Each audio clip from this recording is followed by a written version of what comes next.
Pwede po bang magtanong You have 2 ulit? minutes, sir. Yes, of course, sir. Opo.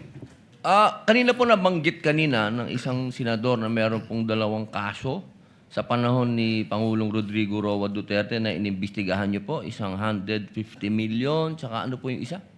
Ang naalala ko, Your Honor, yung kay Mas yata, yung sa... Hindi ho ako may hawak noon, Your Honor, hindi ho ang Cybercrime Division. I think ibang unit ang nahuli, although ang Cybercrime Division yata yung nag-file. Pero hindi ho ako may hawak. Hindi po panahon niyo. Pero ano po nangyari doon? Na-dismiss po ba yun? Ang alam ko na-dismiss yata, sir. Nagsagawa din po ba sila ng masusing investigasyon? Hindi ko po masasagot, hindi ho ako nag-imbestiga, Your Honor. Wala po kayong nabalitaan kung gumawa din sila ng masusing investigasyon? Again, Your Honor, kung ibang unit ho ang nagsagawa noon, wala po akong personal knowledge. Opo, opo. Kasi po doon malinaw na mayroong involved na pera. Kasi alam niyo, matagal din po ako nakulong. 3 taon din po ako sa kulungan. Marami po ako nakasama dyan na mga hired killers. Katunayan, pati po hindi hired killers, nakasama ko din po dyan. Sila Tihanki. Katunayan, excuse po sa aking seatmate. Madami po talaga. Pag usapin po kasi ng pera, talagang may threat. Pero sa tingin po ba nyo, yung mga nangyari nung November 23, birthday ko pa po yun.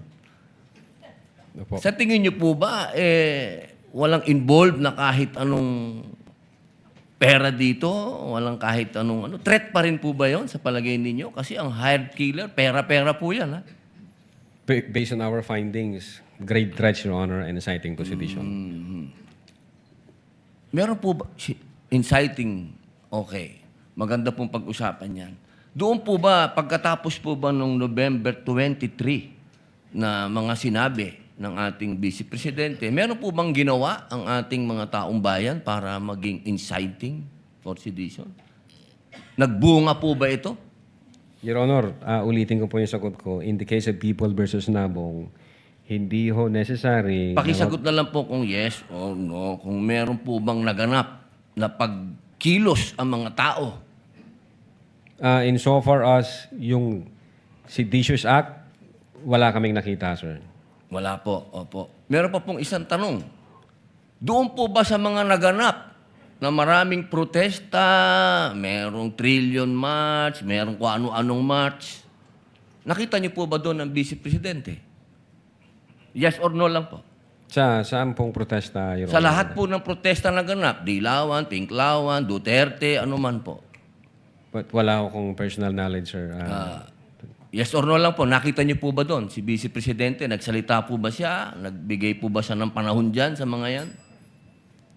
Insofar as I'm concerned, wala akong nakita, sir. Wala pong nakita. Okay lang po, maraming salamat po. Thank you, Senator Judge Padilla. Attorney Lutok, you are excused, and the court thanks you for your time and cooperation with this impeachment court. Thank you very sir. much, Your Honor. May I ask, good that the Honorable Defensor is standing up. Tomorrow, the subpoena for Attorney Lopez is only for today and tomorrow. The subpoena thus far, yesterday rather, and today. The subpoena for Captain Bello is for, no subpoena, but she is scheduled to testify tomorrow. So what is your pleasure, Honorable Defensor? Your Honors, before we proceed any further, the prosecution respectfully requests for a 5-minute recess. Just 5 minutes, Your Honor. You can do your thing, Honorable Defensor, while I recognize Senator Judge, with the permission of Senator Judge Cayetano, of course. Maybe they can... Can they do their thing? Yes, I was going to suggest that. I have a question about tomorrow. Maybe